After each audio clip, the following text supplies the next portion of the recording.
So hey everyone, welcome to my channel. तो कैसे हो सभी लोग? तो आई होप सभी लोग बढ़िया होंगे, घर बैठे मस्त वे में आप लोग अपनी प्रिपरेशन कर रहे हो। सो जो कोई मेरे बारे में नहीं जानता, मेरा नाम जकी है, मैं फिजिक्स एजुकेटर हूँ। साथ ही साथ आप लोगों को फिजिकल एजुकेशन इस चैनल में कवर अप करवाता हूँ। तो अगर आप मेरे साथ स्पेशली फिजिक्स पढ़ना चाहते हैं तो मेरे चैनल को ज्वाइन कर लेना, जो स्पेशली फिजिक्स का अलग से चैनल है, जकी सौदागर फिजिक्स नाम से। और इस चैनल में मैं आप लोग को फिजिकल एजुकेशन कवर अप करवाता हूँ। तो भाई अभी मैं जो पूरा का पूरा चैप्टर पढ़ाने वाला हूँ उसको डिटेल में कवर अप करवा दूंगा। आप लोग को बस ईमानदारी से क्या करना है, पूरे के पूरे टॉपिक को ईमानदारी से अच्छे से पढ़ लेना है। सारे वीडियोस जो आप लोग को आ रहे हैं सभी के सभी नए वीडियो, तो आप लोग को ये पूरे चैप्टर को पढ़ना है। उसके बाद बस एक बार बुक को अच्छे से रीड कर लेना। मार्केट में बहुत सारी बुक्स हैं जो उल्टे सीधे सिलेबस पे चल रही है। सिर्फ एक बुक मुझे अच्छी लगी जो न्यू सिलेबस के अकॉर्डिंग चल रही है, वो है ओसवाल गुरुकुल की टेक्स्ट बुक फिजिकल एजुकेशन के लिए। बहुत तगड़ी बुक है, इसको आप लोग अपने साथी बना लो फिजिकल एजुकेशन की प्रिपरेशन के लिए, सो दैट ये आप लोग के लिए बहुत ज्यादा हेल्पफुल रहेगी। इस बुक के अंदर आप लोग को पूरा का पूरे चैप्टर्स कवर अप करा के दिए गए, और साथ में जो क्लास 11 के अंदर जो प्रैक्टिकल वाला कंटेंट है वो भी इसी बुक के अंदर है। मतलब एक बुक के अंदर दोनों चीज आपकी कवर हो रही है। अगर आप चाहो तो उसको फिजिकल फॉर्म में Amazon के थ्रू ऑर्डर कर सकते हो, या ई बुक के फॉर्म में आप लोग गूगल बुक और Amazon किंडल में आप लोग उसको परचेज करके रीड कर सकते हो। तो जैसे भी आप लोग को लगे इसको आप लोग ऑर्डर कर लो। मैं आप लोग को गारंटी देता हूं, इसको पढ़ने के बाद बस उसको एक बार अच्छे से रीड कर लेना, आपकी अच्छी प्रिपरेशन हो जाएगी। तो चलिए स्टार्ट करते हैं आज के इस वीडियो को। जानते हैं कि हमको पढ़ना क्या है इस चैप्टर के अंदर। तो हम लोग को ना ये पूरा पोर्शन पढ़ना है। अब ये जो नया पोर्शन आप लोग को दिख रहा है ये न्यू सिलेबस के अकॉर्डिंग है। अगर आपने मेरा ही पुराना वीडियो देखे होंगे या किसी और का देखे होंगे तो आपने ऑब्जर्व करे होंगे एक ये वाला टॉपिक आप लोग को नहीं दिख रहा होगा। ये पूरा का पूरा अप टू डेट सिलेबस है 2024 के स्टूडेंट्स के लिए, मतलब जो बोर्ड्स एग्जाम देने वाले हैं उन लोग के लिए। तो चलिए स्टार्ट करते हैं हमारे आज के इस वीडियो को। तो वीडियो में आगे बढ़ने से पहले मैं अभी भी क्लियर करना चाहता हूं, देखो जो भी चीजें आप लोग को लिखी हुई है सिर्फ वही पढ़ना। बेफिजूल की चीजें आपको बुक्स के अंदर बहुत सारी मिल जाएगी। तो मैं आप लोग को रिक्वेस्ट करना चाहता हूं, डिसऑर्डर के टाइप्स के बारे में बात नहीं हुई है सिलेबस में। सिलेबस में सिर्फ डिसेबिलिटी के टाइप्स के बारे में बात हुई, तो आप लोग सिर्फ डिसऑर्डर के बारे में पढ़ना, और डिसऑर्डर के टाइप्स को मत पढ़ना, टाइम वेस्ट हो जाएगा, बहुत बड़ा पोर्शन है वो। तो चलिए स्टार्ट करते हैं सबसे पहले टॉपिक से। तो जैसे कि आप सभी लोग जानते हो, स्पेशली ये जो स्पेसिफिक चैप्टर है इसका नाम क्या है पहले एक बार देख लेते हैं। इस चैप्टर का नाम है physical education and sports for CWSN। अब ये CWSN क्या होता है भाई? तो CWSN का मतलब होता है children with the special need. इसका मतलब क्या होता है? ऐसे बच्चे जो दिव्यांग है। मतलब क्या, ये पूरा का पूरा चैप्टर जो है ऐसे बच्चों के ऊपर रहने वाला है जो एक्चुअल में दिव्यांग लोग हैं। दिव्यांग लोग कौन होते हैं? जो डिफरेंशियली एबल्ड होते हैं या फिर डिसेबल्ड पर्सन होते हैं। क्लियर दोस्तों?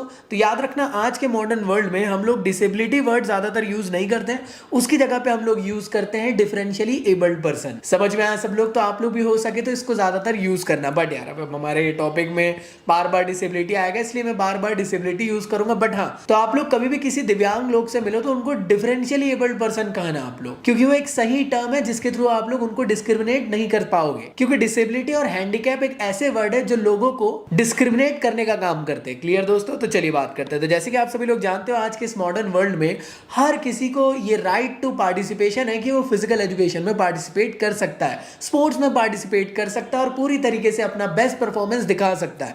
अब चाहे वो मेल हो, फीमेल हो या फिर हो डिफरेंशियली एबल्ड पर्सन, तो हर किसी के पास आज के पास राइट है कि वो स्पोर्ट्स की फील्ड में पार्टिसिपेट कर सकता है। तो आप सभी लोग जानते होंगे कि हम लोग बात कर रहे हैं डिफरेंशियली एबल्ड पर्सन लोगों की। अब डिफरेंशियली एबल्ड पर्सन कैसे नॉर्मल लोगों से अलग होते हैं, इसके बारे में पूरे के पूरे चैप्टर में हम लोग देखने वाले हैं, और स्पेशली बच्चों को यहाँ पे हम लोग फोकस करते हुए पढ़ने वाले हैं। तो जैसे कि आप लोग सबसे पहला वर्ड देखने को मिल रहा है जिसका नाम है डिसेबिलिटी। तो आखिर डिसेबिलिटी क्या होती है और डिसऑर्डर क्या होता है, इसको अच्छे से समझ लेते हैं। काफी ज्यादा कंफ्यूजन क्रिएट करता है यही स्पेसिफिक टॉपिक। तो चलिए सबसे पहले समझ लेते हैं डिसेबिलिटी क्या होती है। अब डिसेबिलिटी के बारे में अगर मैं आप लोग को बताना चाहूं तो स्पेशली ना इसकी कोई एक स्पेसिफिक डेफिनेशन नहीं है। दुनिया के हर जगहों पर डिसेबल लोगों को अलग अलग तरीके से डिफरेंशिएट किया जाता है, उनकी डेफिनेशन को बताया जाता है। बट एक मोटे मोटे तौर पर अगर हम लोग समझने की कोशिश करें डिफरेंशियली एबल्ड या डिसेबल लोग कौन है, तो डिसेबल लोग वो लोग होते हैं जिनकी बॉडी के फंक्शनिंग्स में कुछ लिमिटेशंस लग जाते हैं।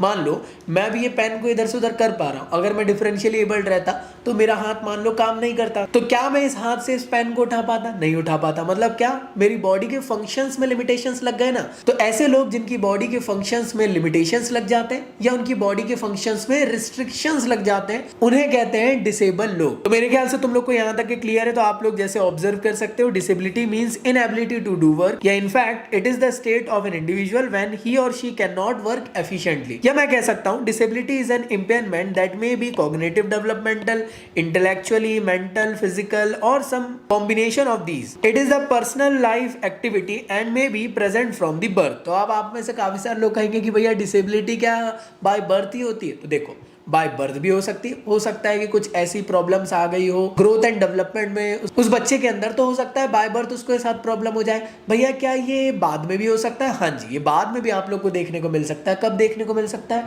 लाइक कुछ एक्सीडेंट हो गया है ना, या फिर कुछ स्पेसिफिक इंसिडेंट हो गया, वॉर हो गया, ऐसे कुछ स्पेसिफिक कॉजेज हो गए जिसकी वजह से बाद में भी डिसेबिलिटीज आ सकती है। क्लियर दोस्तों, ये दोनों पॉइंट ऑफ व्यू से चीजें हो सकती है।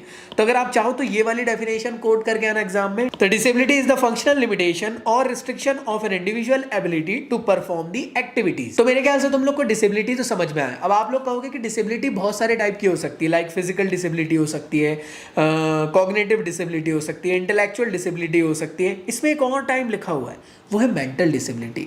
आज के मॉडर्न वर्ल्ड में जो मेंटल डिसेबिलिटी है, इसी को जाना जाता है डिसऑर्डर के नाम से। समझ में आया?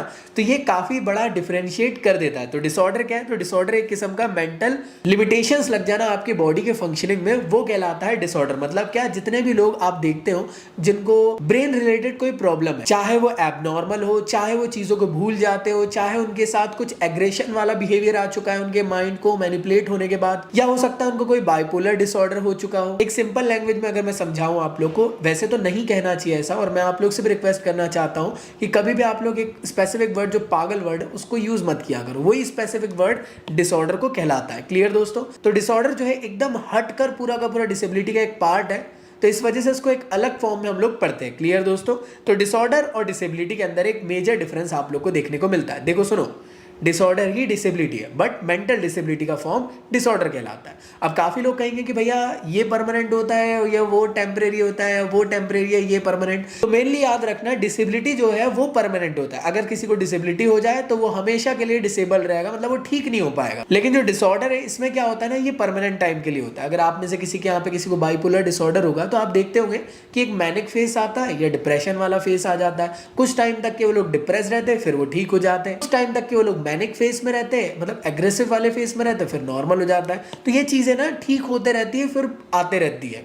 तो ऐसे टाइप का प्रॉब्लम आप लोग को देखने को मिलता है। तो याद रखना, डिसेबिलिटी आप लोग को परमानेंट देखने को मिलेगी, डिसऑर्डर जो है वो आप लोग को टेम्परेरी फेस में देखने को मिलने वाला है। तो मेरे ख्याल से तुम लोग को यहाँ तक ये सभी चीजें क्लियर है। अब काफी सारे लोग कहेंगे कि ये डिसऑर्डर कैसे हो जाता है। तो डिसऑर्डर कई बार क्या होता है ना कि कुछ जेनेटिकल फैक्टर्स की वजह से आप लोग को देखने को मिलता है, या फिर अगर कोई बेबी उसकी मम्मी के पेट में और मम्मी का पैर वैर फिसल गया और मतलब पेट के बल गिर गई उसकी मम्मी, तो कुछ ऐसा बचपन में ही प्रॉब्लम हो गया जिसकी वजह से उसको डिसऑर्डर भी हो सकता है। या हो सकता है कि यार किसी को आगे जाके कोई डिप्रेशन या फिर कुछ ऐसा साइकोलॉजिकल इफेक्ट पड़ गया हो, उसकी जिंदगी में चेंजेस आ गए जिस वजह से उसको डिसऑर्डर हो गया। तो डिसऑर्डर के भी अलग अलग केसेस हो सकते हैं। समझ में आया? अब आप लोग को मैं अभी भी समझाना चाहता हूं, हम लोग जो डिसेबिलिटी और डिसऑर्डर पढ़ रहे हैं ये बच्चों के पॉइंट ऑफ व्यू से पढ़ रहे हैं। तो बच्चों के पॉइंट ऑफ व्यू से जो टाइप्स होते हैं डिसऑर्डर के, वो होते हैं ADHD, जिसका मतलब होता है attention deficit hyper activity disorder. दूसरा होता है SPD, ये पावर रेंजर नहीं है, तो ये होता है सेंसरी प्रोसेसिंग डिसऑर्डर। फिर होता है ASD, जिसको कहते हैं ऑटिज्म स्पेक्ट्रम डिसऑर्डर। फिर होता है ODD, जिसको हम लोग कहते हैं अपोजिशनल डेफिसिएंट डिसऑर्डर। फिर होता है OCD, जिसको हम लोग कहते हैं ऑब्सेसिव कंपल्सिव डिसऑर्डर। अब आप कहोगे भैया क्या इसको पढ़ना है? नहीं पढ़ना है, सिर्फ जान लो कि ये टाइप्स होते हैं। क्यों नहीं पढ़ना है? क्योंकि हमारे स्पेसिफिक सिलेबस के अंदर ये मेंशन नहीं है कि इसको हमें पढ़ना है। क्या पढ़ने के लिए लिखा हुआ है? टाइप ऑफ डिसेबिलिटी के बारे में। तो आइए टाइप ऑफ डिसेबिलिटी को समझते हैं। तो मेरे ख्याल से तुम लोग को यहाँ तक क्लियर हो चुका है। तो डिसेबिलिटी के बारे में मैंने अभी आप लोग को थोड़ी देर पहले समझाया था और डिसऑर्डर हमारा कंप्लीट हो चुका है। अब बात करते हैं कि टाइप ऑफ डिसेबिलिटी क्या होता है। तो 3 टाइप की आपकी डिसेबिलिटी होती है। पहली होती है कॉग्निटिव, दूसरी होती है इंटेलेक्चुअल, तीसरी होती है फिजिकल। आपके सिलेबस में यार 2 ही टाइप आप लोग को गिवन है, जैसे आप लोग ऑब्जर्व करोगे।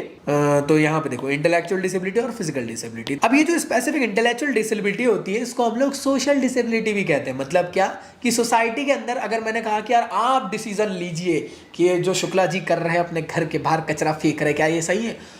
और सामने वाला का दिमाग खराब कि यार मैं क्या बोलूँ, मैं बोलूँगा तो कुछ गलत तो नहीं हो जाएगा, जो मुझसे पूछा जा रहा है वो सही है कि नहीं है। तो ऐसे टाइप का जो प्रॉब्लम आप लोग को निकल के आता है, मतलब क्या सोशली आप लोग सही तरीके से अपना डिसीजन नहीं ले पाते हो। मैं कह सकता हूँ कि अगर आप लोग को मैंने किसी लर्निंग या फिर प्रॉब्लम सॉल्विंग वाली चीज़ें दिया तो आप वो कर नहीं पाओगे। तो ऐसे टाइप की प्रॉब्लम्स या ऐसे टाइप का लिमिटेशंस आप लोग की बॉडी के इंटेलेक्चुअल फंक्शंस में देखने को मिलता है, वो कहलाता है इंटेलेक्चुअल डिसेबिलिटी।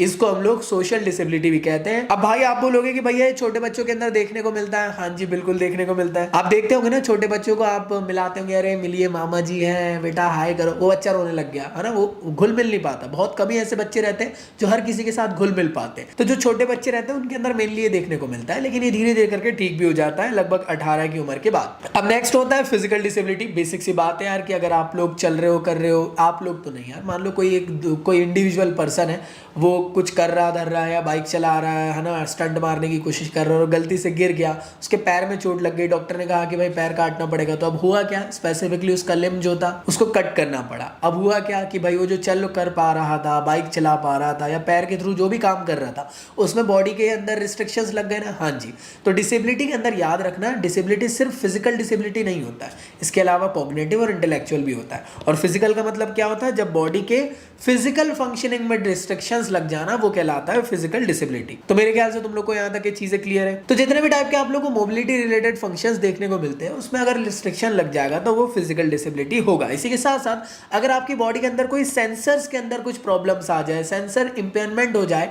तो भी वो आप लोग का यही कहलाता है। इसी के साथ साथ कुछ विजुअल रिलेटेड प्रॉब्लम हो जाता है तो भी आप लोग को यही, और या फिर अगर आप लोग को कुछ सुनाई नहीं कम देने लग गया या कई लोग को सुनाई देना ही बंद कर देता है, तो वो भी फिजिकल डिसेबिलिटी के अंदर ही आप लोग को देखने को मिलता है। तो मेरे ख्याल से तुम लोग को यहाँ तक की चीजें क्लियर हो चुकी है। हाँ जी, तो फिजिकल डिसेबिलिटी मेरे ख्याल से आप लोग को समझ में आ गया हो। तो ये सभी आप लोग को देखने को मिलते हैं और ये टाइप्स होते हैं। अब कैसे ये डिसेबिलिटीज हो जाती है, आइए इसके बारे में जानते हैं। तो डिसेबिलिटी होने के अलग अलग कॉजेज हो सकता है, कोई जेनेटिकल कॉज हो, है ना, बचपन में ही हो सकता है, कोई जीनोम स्ट्रक्चर में कुछ चेंजेस आ गए जिस वजह से डिसेबिलिटी आप लोग को देखने को मिल गई, या फिर गरीबी की वजह से भी हो सकता है। गरीब लोगों के पास इतने स्पेसिफिक पैसे नहीं रहते, भाई चोट वोट लग जाती है तो वो लोग ऐसी लोकल इलाज करा लेते हैं, उसको सही तरीके से क्योर नहीं करते। हो सकता है वो आगे जाके कोई प्रॉब्लम क्रिएट कर दिया, मान लो टीटनेस का इंजेक्शन नहीं लगाया, आगे जाके उसमें एक किस्म से स्पेसिफिक इन्फेक्शन कर दिया और आगे जाके कुछ पार्ट वार्ट काटना पड़ जाए, तो ऐसे में भी कॉज हो गया ना, इसलिए पॉवर्टी को भी ये कॉज दिया गया। इसी के साथ साथ मेंटल हेल्थ प्रॉब्लम भी एक सबसे बड़ा इसका कॉज हो सकता है। डिप्रेशन आज के टाइम पे ज्यादातर देखने को मिल रहा है इस सोसाइटी के अंदर, वो एक मेजर कॉज आप लोग को दिखता है। इसी के साथ साथ एक्सीडेंट वगैरह हो गया जिसकी वजह से आप लोग को डिसेबिलिटी हो सकती है,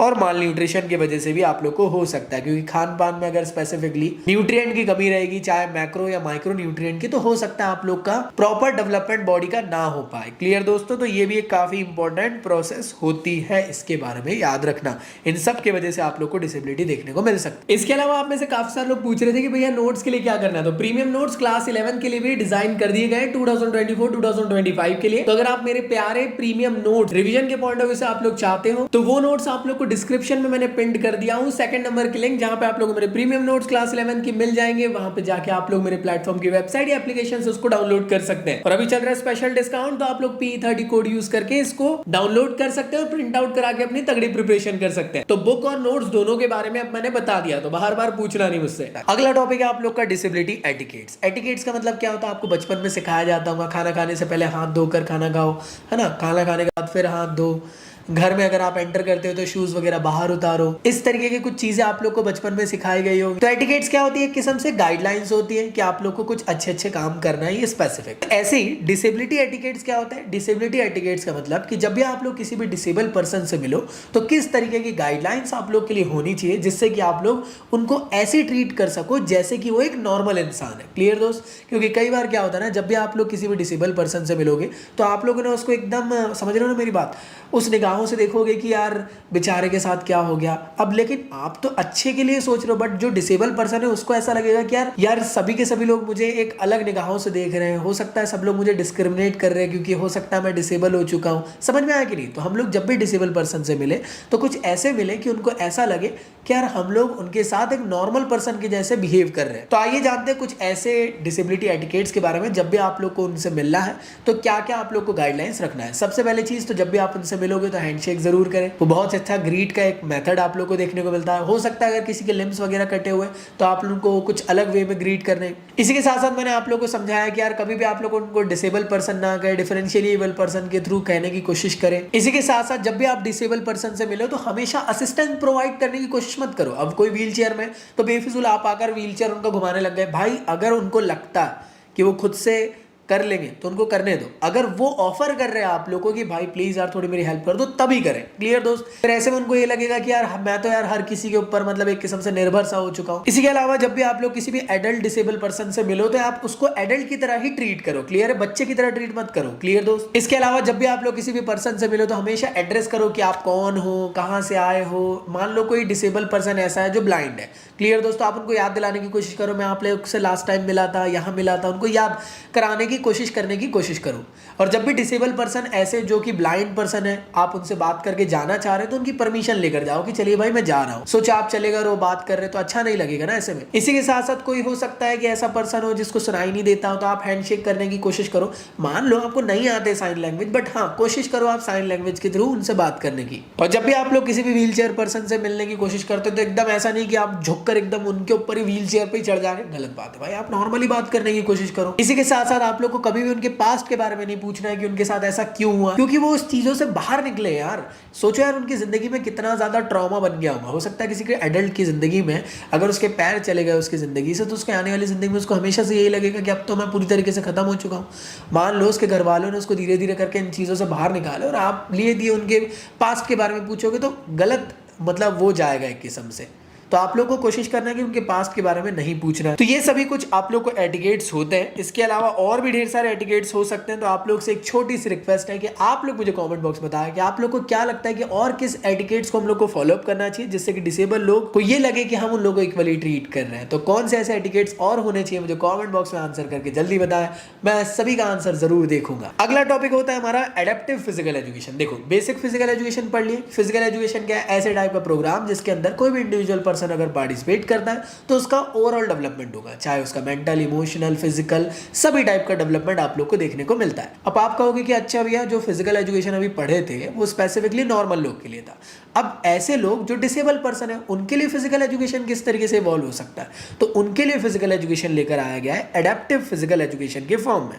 तो एडेप्टिव फिजिकल एजुकेशन एक ऐसे टाइप का स्पेशली डिजाइन टाइप का प्रोग्राम है जिसमें कि अगर कोई डिसेबल पर्सन या डिफरेंशियली एबल पर्सन पार्टिसिपेट करेगा तो उसका भी ओवरऑल डेवलपमेंट हो सके, लेकिन इसको स्पेशली डिजाइन किया गया है डिसेबल लोगों के लिए। तो मेरे ख्याल से क्लियर है, तो एक बार रीड कर लेते हैं। Adaptive physical education is the art and the science of developing, implementing and monitoring a carefully design physical education instructional program for learning with the disabilities. समझ में आया? तो इसके अंदर जितनी भी चीजें हम लोग पढ़ने वाले हैं वो स्पेसिफिकली हम लोग उन लोग के लिए पढ़ेंगे जिनको डिसेबिलिटी है भाई। तो आइए जानते हैं भाई इसका एम क्या होता है। बेसिकली इसका एम ये होता है कि जो भी ऐसे बच्चे हैं या जो भी ऐसे पर्सन है जो दिव्यांग हो चुके हैं उनको हम लोग को फिजिकली फिट बनाना है, मेंटली स्ट्रांग बनाना है, उनकी मोबिलिटी स्किल को हम लोग को बेटर करना है, साथ ही साथ उनका ओवरऑल डेवलपमेंट करने की कोशिश करना है, चाहे मेंटल पॉइंट ऑफ व्यू से हो, इमोशनल पॉइंट ऑफ व्यू से हो, फिजिकल पॉइंट ऑफ व्यू से हो या सोशल ग्रोथ करवाने की भी कोशिश की जाती है। और साथ ही साथ अगर उनका कुछ स्पेसिफिक एम है, हो सकता है कि वो अपना फ्यूचर देख रहे हैं स्पोर्ट्स में, तो हमारा ये भी एम है कि हम लोग को उन लोग के लिए एक ऐसा प्लेटफॉर्म प्रोवाइड करना कि आगे जाके वो अपना कंट्री का नाम रोशन कर सके डिसेबल होने के बावजूद। कैसे कर सकते हैं भैया? पैरा ओलंपिक हो गया, डेफ ओलंपिक हो गया, स्पेशल ओलंपिक हो गया,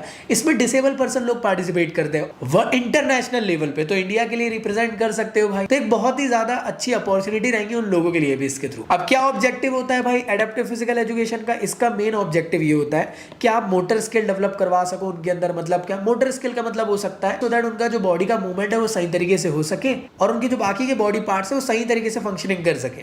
इसके अलावा होता है कि आप लोग उनकी फिजिकल फिटनेस दिला सकते हो, क्योंकि मान लो कोई व्हील चेयर पे पर्सन है और रात दिन व्हील चेयर में रहेगा तो हो सकता है कि मोटा होने लग जाए, फैटी बॉडी होने लग जाए, जिसकी वजह से आगे जाके डिसीजेस आ सकती है ना। तो अगर फिजिकली फिट बनाएंगे तो बाकी डिसीजों से वो लोग बच सकते हैं। इसके अलावा क्या कर सकते हैं हम लोग? फिजिकल एजुकेशन प्रोग्राम हम लोग यहाँ पे उनको ज्वाइन करवा सकते हैं। इसी के साथ साथ हम यहाँ पे ये इंश्योर करते हैं कि जो भी डिसेबल बच्चे हैं उन लोग को ज़्यादा से ज़्यादा हम लोग फिजिकल एजुकेशन के प्रोग्राम में पार्टिसिपेट करा सके। इस प्रोग्राम में वो पार्टिसिपेट करेंगे, ज़्यादा से ज़्यादा सोशल होंगे, लोगों से मिलेंगे घुलेंगे, तो वो लोग अपने पास्ट को भूलेंगे और आगे आने वाले फ्यूचर को वो देख सकेंगे, साथ ही साथ एक एंजॉयफुल लाइफ को जी सकेंगे। इसी के साथ साथ मान लो कोई स्पेसिफिक पर्सन है जिसके अंदर एक्चुअल में स्पोर्ट्समैन वाली क्वालिटीज है, तो उसको हम लोग डेवलप करवा सकते हैं। मान लो कोई एक ऐसा पर्सन था क्रिकेट खेलता था लेकिन दिव्यांग हो गया, तो बाद में हो सकता है ना भाई, ऐसा थोड़ी ना कि फ्यूचर खत्म हो गया उसका क्रिकेट में, वो चाहे तो डिसेबल वाला क्रिकेट ज्वाइन कर सकता है। बेशक वो इंटरनेशनल लेवल पे भी होता है। आपको मालूम होगा शायद तक कि हाल ही में इंडिया लेवल पे ब्लाइंड क्रिकेट टीम ने, हमारी इंडिया की टीम ने वर्ल्ड कप जीत के लाई थी, तो ये बहुत बड़ी बात होती है, प्राइड की बात है। इसी के साथ साथ सोशल एडजस्टमेंट भी उनका हो पाएगा, क्योंकि जितने भी डिसेबल लोग रहते हैं वो ज़्यादातर लोगों से मिलना जुलना पसंद नहीं करते हैं, क्योंकि उनको लगता है कि यार अब हमारी ज़िंदगी ख़त्म सी हो चुकी है, लोग हमारे बारे में क्या सोचेंगे, जो भी देखेगा तो वो एक समझ रहे हो ना, वो एक अलग ही भावना से देखने की कोशिश करेगा, और अगर जो भी मिलेगा करेगा तो हो सकता है मेरे पास्ट के बारे में पूछ ले, तो सोशली उनको एडजस्ट करा सके, इस वजह से ये स्पेसिफिक फिजिकल एजुकेशन के प्रोग्राम को लेकर आया गया। तो मेरे ख्याल से तुम लोग को यहाँ तक की चीज़ें क्लियर हो चुकी होंगी, बहुत ही बेसिक सा टॉपिक था, ज़्यादा टेंशन ना लो। अब जानते हैं कि आखिर कौन कौन से ऐसे प्रोफेशंस आप लोग को देखने को मिलेंगे जो स्पेसिफिकली CWSN के लोगों के लिए फिजिकल एजुकेशन की फील्ड में देखने को मिल सकते हैं। क्लियर दोस्तों? तो मैं इसको कह सकता हूँ करियर अपॉर्चुनिटी भी है। क्लियर दोस्त? आप लोग दिव्यांग लोगों के लिए कुछ अलग अलग टाइप के प्रोफेशंस कर सकते हो। ठीक है जी। तो सबसे पहला होता है काउंसलर। काउंसलर के बारे में मेरे ख्याल से सभी लोग जानते होंगे, हाँ या ना? मान लो कि आप लोग कुछ जिंदगी से जूझ रहे हो तो काउंसलर आपकी बहुत हेल्प कर सकता है। ऐसे ही जो दिव्यांग लोग या डिफरेंशियली एबल्ड पर्सन लोग रहते हैं उन लोग के लिए भी काउंसलर ना एक किस्म से सपोर्टिव पर्सन की तरह यहाँ पे बिहेव करते हैं। उनकी जो भी परेशानी उनकी जिंदगी में चल रही है, हर टाइप की जिंदगी से रिलेटेड या किसी भी टाइप की रिलेटेड, काउंसलर उनकी बहुत ज़्यादा हेल्प करते हैं, क्योंकि एक ट्रस्टेड प्रोफेशन होता है जिसके थ्रू उनकी हर प्रॉब्लम को सुना जाएगा और उसको सॉल्व भी किया जाएगा। तो ये काम कौन करता है? काउंसलर करता है। तो स्पेसिफिकली जो काउंसलर होते हैं ऐसे बच्चे जो डिफरेंशियली एबल्ड है, उन लोग की जरूरतों को समझते हैं, उन लोग की जो प्रॉब्लम्स है उसको ठीक करने की कोशिश करते हैं। साथ ही साथ हो सकता है उनके कुछ एकेडमिक गोल्स में उन लोग को दिक्कत आ रही है तो उसको वो सही करने की कोशिश करेंगे। इसी के साथ साथ वो उनको ज्यादा से ज्यादा सोशल बनाने की कोशिश करेंगे, और साथ में जो भी पर्सनल या फिर करियर रिलेटेड कोई भी प्रॉब्लम आ रही है तो उसको ये एक किस्म से गाइड करने की कोशिश करते हैं, जिससे कि वो सक्सेसफुल आगे बढ़ सके जिंदगी में। तो याद रखना काउंसलर बहुत इंपॉर्टेंट होता है, जो उनकी जिंदगी में जो भी इमोशंस चल रहे हैं, सेंटिमेंट चल रहे हैं, उसको वो समझते हैं और उससे वो डील कराने की उनको कोशिश करते हैं और उस चीज से वो बाहर निकालने की भी कोशिश करते हैं। मान लो कि कोई डिसेबल पर्सन के अंदर ट्रॉमा आ चुका है, वो उससे परेशान है कि यार मेरे साथ ऐसा हो गया था, ऐसा हो गया था, और उस चीज से बाहर नहीं निकल पा रहा है, तो काउंसलर कहीं ना कहीं उन चीजों में बहुत ज्यादा हेल्प करते हैं। अब आप जानते होंगे थेरेपिस्ट क्या होते हैं? सिंपली हमारे मम्मी पापा हो सकता है किसी थेरेपिस्ट के पास जाते होंगे, मान लो उनका शोल्डर अच्छे से काम नहीं कर रहा है या फिर कोई भी बॉडी का मोटर स्किल में कुछ प्रॉब्लम आ रही है, उसका मूवमेंट नहीं हो पा रहा, तो उसको सही करने का काम करते थेरेपिस्ट। तो थेरेपिस्ट का काम क्या होता है? मान लो देखो, पहली चीज तो ये सामने वाला डिसेबल है। अब ये जो ऑक्यूपेशनल थेरेपिस्ट है एक्चुअल में ये ना उन बच्चों की हेल्प करते हैं जो डिसेबल पर्सन है, और साथ ही साथ उनकी बॉडी के अंदर फाइन मोटर डेवलपमेंट और ग्रॉस मोटर डेवलपमेंट करवाते हैं। फाइन मोटर डेवलपमेंट मतलब जो छोटी छोटी मसल्स बॉडी के अंदर होती है, लाइक हैंड में जितनी भी मसल्स है ना वो छोटी छोटी मसल्स है, तो इसका डेवलपमेंट करवाना। ग्रॉस मोटर डेवलपमेंट मतलब जो बॉडी के अंदर बड़ी बड़ी मसल्स होती है, लाइक थाइज में हो गई, चेस्ट में हो गई, आपके बैक में हो गई, इसका डेवलपमेंट कराने का काम ये करते हैं। अब मान लो कोई एक ऐसा डिसेबल पर्सन है, ऐसा बच्चा है जो एक्सीडेंट में गिर गया, उसका हाथ सही तरीके से काम नहीं कर रहा है, लेकिन वो खाना नहीं खा पा रहा है, उसका हाथ थोड़ा बहुत मान लो काम कर रहा है वो, लेकिन खाना नहीं खा पा रहा है। लेकिन जो ऑक्यूपेशनल थेरेपिस्ट होंगे धीरे धीरे करके कोशिश करवाएंगे, उनको ऐसी स्किल डेवलप करवाएंगे जिसके थ्रू वो लोग खाना खाना वापस से सीख सके, इसके थ्रू उनका मोटर स्किल डेवलप हो सके। मोटर डेवलपमेंट मतलब कि बॉडी का मूवमेंट हो सके। क्लियर दोस्तों? तो बेसिकली इनका मेन एम तो यही होता है कि मैक्सिमाइज करना चिल्ड्रन का पोटेंशियल,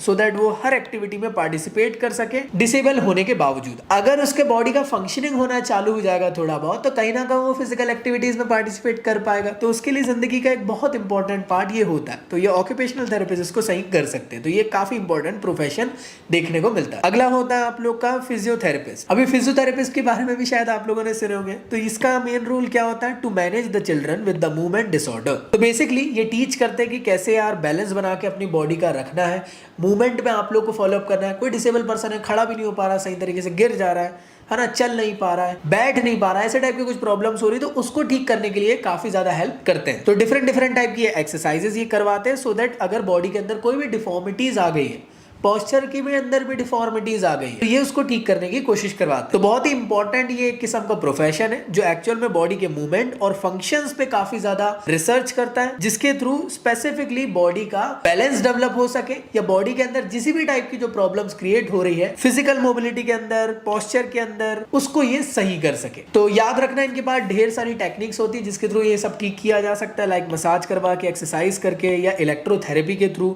या फिर हाइड्रोथेरेपी के थ्रू। तो मेरे ख्याल ख्याल से तुम लोग को यहाँ तक की चीजें क्लियर है। अगली बात करते हैं, अगला होता है फिजिकल एजुकेशन टीचर। तो फिजिकल एजुकेशन टीचर क्या होते हैं? फिजिकल एजुकेशन टीचर एक ऐसे टाइप के टीचर होते हैं जो आप लोग को स्कूल लेवल पे आप लोग को देखने को मिलेंगे।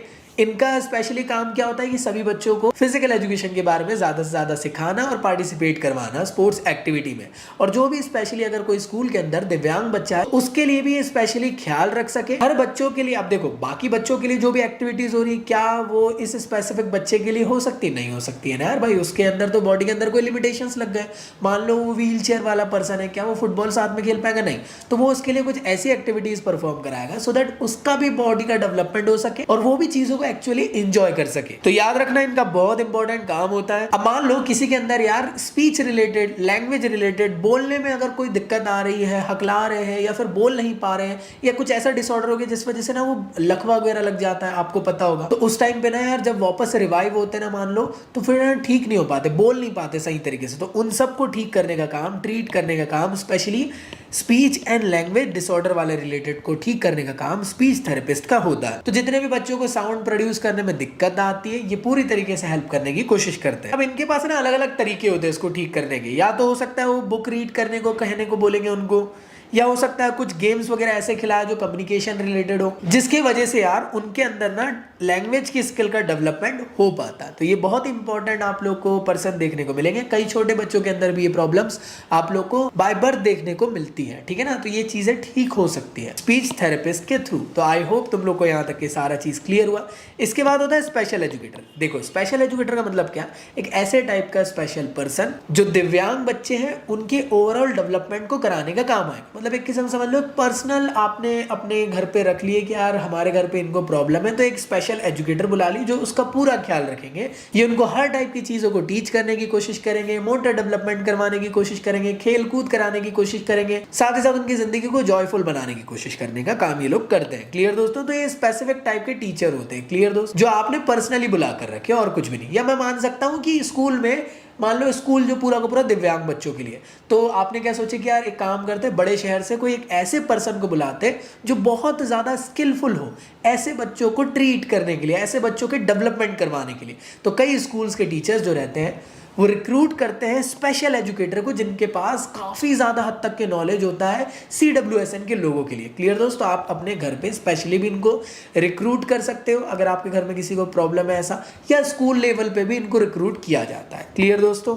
तो मेरे ख्याल से तुम लोग को यहाँ तक की चीज़ें क्लियर हो चुकी है। आई होप आज के वीडियो को एंजॉय ज़रूर करे होंगे, और वीडियो अच्छा लगा तो साथ साथ आप लोग चैनल को सब्सक्राइब करें, वीडियो को लाइक करें और दोस्तों को शेयर कर दो कि भैया सारा कंटेंट न्यू सिलेबस के अकॉर्डिंग कवरअप करा रहे हैं। और साथ ही साथ बहुत जल्दी मैं सिलेबस भी कंप्लीट करा दूंगा। साथ में अगर आप मेरे साथ फिजिक्स पढ़ना चाहते हो तो मेरे नए चैनल ज़की सौदागर फिजिक्स को ज्वाइन कर लेना, और अगर आप मेरे साथ हमेशा ज्वाइन रहना चाहते हो तो इंस्टा में मुझे ज़रूर फॉलो अप कर लेना, और साथ में भाई चैनल और ग्रुप दोनों को ज्वाइन कर लेना सो दैट हमेशा सारी अपडेट्स आप लोग को बेझिझक मिलते रहे।